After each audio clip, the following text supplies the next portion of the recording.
శ్రీగురుభ్యో నమః. హరి ఓం. శ్రీమహాగణాధిపతయే నమః. శ్రీమహాసరస్వత్యై నమః. శ్రీగురుభ్యో నమః. హరి ఓం. గురుర్బ్రహ్మా గురుర్విష్ణు గురుదేవో మహేశ్వరః. గురు సాక్షాత్ పరబ్రహ్మ తస్మై శ్రీ గురవే నమః. 2026 సంవత్సరం జనవరి నెల మాస ఫలితాలు చెప్పుకుందాం. 2026 సంవత్సరం జనవరి నెల 5వ రాశి సింహరాశి. ఈ సింహరాశికి వచ్చేప్పటికల్లా అష్టమంలో శని పడ్డాడు. ఈ అష్టమ శని ప్రాణకంటకుడు. పైన ఒకటే చెబుతున్నా, ఈ సంవత్సరం నవగ్రహాలు 9ంటికి సూర్యుడు చంద్రుడు ప్రధానమైన గ్రహాలు. అందరికీ కనపడేది సూర్య చంద్రులే. సూర్యుడు కనపడకపోయినా మనకి ఇబ్బందే, చంద్రుడు కనపడకపోయినా ఇబ్బందే. ఈ 9 గ్రహాలకి ప్రధానమైన గ్రహాలు సూర్య చంద్రుడు. కర్కాటక రాశి చంద్రుడి అధిపతి, సింహరాశికి సూర్యుడి అధిపతి. ఈ 2 రాశులకి పూర్తిగా బాగా లేకపోతే అన్ని రాశులు బాగుండనట్లే లెక్కేసుకోవాలి. కాబట్టి ఆ సింహరాశి అంటే సింహం అమ్మవారికి ప్రీతయింది. సింహరాశికి రవి అధిపతి, రవి అనగా సూర్యుడు. ఇటువంటి గొప్ప రాశికి అష్టమంలో శని ఉన్నాడు అంటే ఇక మనం ఏం చెప్పాలి? శరీరం మొత్తంలో గుండెకి దెబ్బ వచ్చిందండి. గుండె దెబ్బతింటే మనిషి ఎద్దులాగా ఉంటే కడికిన ప్రారంభమవుతుంది.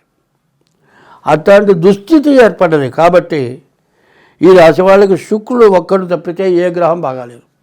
కాబట్టి మీరు బాగుండాలి, ఇబ్బంది లేకుండా ఉండాలి అనేటట్లయితే డేట్ ఆఫ్ బర్త్ ద్వారా తప్పనిసరిగా జాతకం చూసుకోవాలి. ఈ రాశి వాళ్ళు ఎట్టి పరిస్థితుల్లో అశ్రద్ధ చేయొద్దు.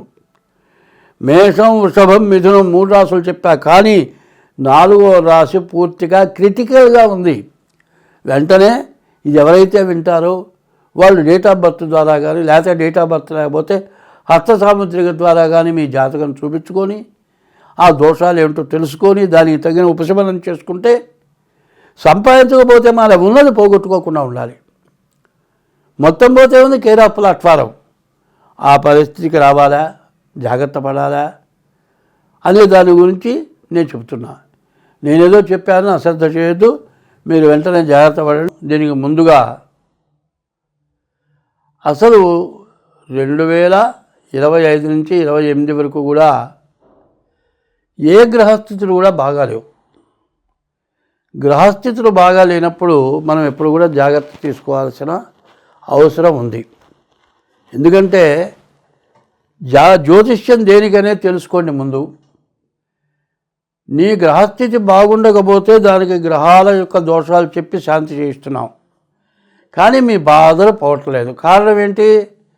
మనం చేస్తున్నటువంటి పాపాల వల్ల ఇట్లాంటి సమస్యలు వస్తున్నాయి. కాబట్టి గృహస్థు అంటే వివాహం చేసుకొని భార్యాభర్తలుగా ఉన్నవాళ్ళు గృహస్థులు. ఈ గృహస్థులు అనేటువంటి వాళ్ళు ధర్మ పద్ధతిలో ఉండాలి. మరి గృహిణి అంటే భార్య, గృహస్థు అంటే పురుషుడు. వీళ్ళిద్దరూ కూడా బండికి 2 చక్రాలలాగా ధర్మ పదంలో నడవాలి. వీళ్ళు అధర్మ పదంలో నడుస్తున్నారు. ఇప్పుడు ఏమిటా అంటే, ఒకసారి వివాహం జరిగిన తర్వాత భార్య భర్త ఇద్దరు కూడా జీవితాంతం కూడా ఒకరితో ఒకళ్ళు కలిసి ప్రేమానుభవాలు కలిగి పిల్లల్ని జాగ్రత్తగా చూసుకోవాల్సిన బాధ్యత ఉంది. దాన్ని తప్పటం జరుగుతోంది. తప్పి కొంత వయసు వచ్చిన తర్వాత మరి పురుషుడు వేరే స్త్రీని మోహించి, ఆడమనిషి వేరే పురుషుడిని మోహించి పిల్లల్ని వదిలేసి తల్లిదండ్రుల్ని కూడా అన్నం పెట్టక, ఇప్పుడు మొగుడు పెళ్ళం వెళ్ళిపోయినారు, చెరుకళ్ళం చేసుకున్నారు, కన్న పిల్లలు ఉన్నారు, పెద్దవాళ్ళ దగ్గర వదిలేశారు. పెద్దవాళ్ళు ఎంతకాలం పోషిస్తారు? వాళ్ళు గతించిపోయినారు. పిల్లలు అనాథలైపోయినారు. అనాథలైపోయి వాళ్ళు మరి ఆ పిల్లలు మరి ఎక్కడైనా సరే అనాథ శరణాలయాల్లో చేరుతున్నాడు. పిల్లల్ని కన్న తర్వాత జన్మనిచ్చిన తల్లిదండ్రుల్ని, పిల్లల్ని వదిలేసి, మొదట వివాహాన్ని వదిలేసి రెండో వివాహం కాదు, అది వివాహం కింద లెక్క కానే కాదు. అటువంటిది చేసుకున్నందువల్ల మహాపాపం పెరిగి జనం దురాగతానికి వెళ్ళిపోతున్నారు. విదేశాల్లో ఇటువంటి లక్షణాలు ఉన్నాయి. మన దేశానికి కూడా ఆ గతి పట్టింది. ఇక రాను రాను ముందు ఆడవాళ్ళు అడ్డం తిరిగి కోర్టుకెక్కి విడాకులు ఇవ్వక మళ్ళీ పెళ్లి చేసుకొని ఇవ్వక ఇబ్బందులు పెట్టడం చేత ఇక పెళ్ళి వద్దు, వివాహం మానుకుందాం అని ఇతర దేశాల వ్యవస్థ మన అనాది వ్యవస్థని పోగొట్టుకొని నీచమైన వ్యవస్థకు వస్తున్నాం. కాబట్టి దీన్ని సరిదిద్దుకోవాల్సిన అవసరం ఉంది. ఇది మాత్రం చెప్పేది మీ మంచి కోసం చెబుతున్నాను. రేపు పొద్దున రెండో వివాహత అయినటువంటి స్త్రీ మిమ్మల్ని చివరిదాకా మీతో ఉండదు. ఎవరం అయిపోగానే దాని దారి అది చూసుకుంటుంది. పెద్దవాళ్ళు నిర్ణయం చేసిన వివాహం ప్రకారం జరిగినటువంటి వివాహం భార్యాభర్తలు కలిసి ఉంటారు చివరిదాకా. కాదు అందం చూసి మోహించి బయటపడిపోతే మీరు ఎందుకు పనికిరాని వాళ్ళు అవుతున్నారు. ఆ పాపం వల్ల జీవితం నరకం అనుభవిస్తున్నారు. కాబట్టి ఇది తెలియచేయడం అవుతుంది. జనవరి నెల మార్గశిర మాసం, పుష్యమాసాలు వచ్చినాయి. ఈ మార్గశిర మాసమేమో విష్ణుమూర్తిని పూజించే రోజులు, పుష్యమాసం పితృదేవతలకి ప్రీతైన రోజులు. ఈ పుష్యమాసం వచ్చేప్పటికల్లా పంటలు పండి అందరికీ ఇళ్ళకి వస్తాయి. భగవంతుడు సంవత్సరం పూట పొడుగుతా మనం ఎంత కష్టపడ్డా రైతు అనేటువంటి వాడు అన్నదాత, అన్నం పెట్టేవాడు వాడే. ఆయనకు అన్నీ వస్తాయి. ఇవాళ మనం అందరం అన్నం తిని శుభ్రంగా సుఖంగా ఉండడానికి అవకాశం. తర్వాత పుష్యమాసం మనకు జన్మనిచ్చిన తల్లిదండ్రులని పూజించాల్సిన మాసం. ఈ ధనుర్మాసం అయిపోయి మకరంలో సూర్యుడు ప్రవేశిస్తాడు. ఈ ధనుర్మాసం తర్వాత ఉత్తరాయణం, మకర సంక్రమణ ప్రయుక్త ఉత్తరాయణ మహాపర్వడి పుణ్యకాలం అంటారు. ఆ పుణ్యకాలంలో పితృదేవతలకు పిండ ప్రదానం, పితృదేవతలకు తర్పణం, వాళ్ళ పేరుతో వస్త్రదానాలు, అన్నదానాలు, గోదానం ఇట్లాంటివన్నీ చేస్తే దేవతలందరిలో కూడా మొట్టమొదట తల్లి, తండ్రి, గురువు, దైవం అన్నారు. గురువు మూడోవాడు, తల్లిదండ్రి 1, 2 మొదటివాడు, మూడోవాడు గురువు, నాలుగోవాడు దైవం. దేవుడి కంటే మొట్టమొదటి వాళ్ళు తల్లిదండ్రులు. మాకు బాగాలేదు, మేము ఆ పూజలు చేశాం, ఈ పూజలు చేశాం. బ్రాహ్మలు వైశ్యుల్లో మాత్రం ప్రతి సంవత్సరం తల్లిదండ్రులు పోయిన తర్వాత ఆ తిథి రోజు ఆ తద్దినం అనేది పెడుతున్నారు. మిగతా కులాల్లో కొంతమంది చేస్తున్నారు, అందరి చేతుల్లో. వాళ్ళు పోయిన తిథి రోజున ఆబ్జీకం, ప్రత్యాబ్జీకం అంటారు. 24 గంటలు మనకు ఒక్కరోజు ఎట్లాగో 365 రోజులు సంవత్సరం ఒక్కరోజు. మనం ఆ పండుగ రోజున కానీ వాళ్ళు పోయిన రోజున కానీ మహాలయ పక్షాలు కానీ వాళ్ళకి పిండ ప్రదానం చేసి నల్ల నువ్వులతో త్రయోదకాలు కనుక వదిలేటట్లయితే వాళ్ళు మిమ్మల్ని దీవిస్తారు, మీ జీవితాలు బాగుంటాయి. మరి తల్లిదండ్రుల దీవెన చాలా అవసరం.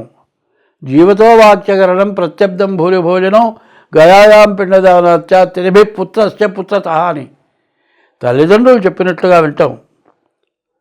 ప్రత్యబ్దం భూరి భోజనం, వాళ్ళు పోయిన తర్వాత, కర్మ అయిపోయిన తర్వాత ప్రతి సంవత్సరం కూడా ఆ తిథి రోజున వాళ్ళని తలుచుకొని పిండ ప్రదానం చేసి చేతనంత వరకు భోజనాలు పెట్టడం. ప్రత్యబ్దం భూరి భోజనం గయాయాం పిండదానాత్య, గయకు వెళ్ళి పిండ ప్రదానం చేయాలి.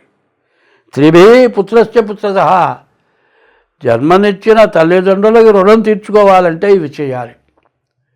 ఇవి చేయకపోవటాన చాలా బాధలు పడుతూ ఉంటారు. వాళ్ళు నరకంలో ఉంటారు. ఆ నరకంలో ఉండి వాళ్ళు బాధలు పడుతూ ఉంటే మనం సుఖంగా ఉండలేము.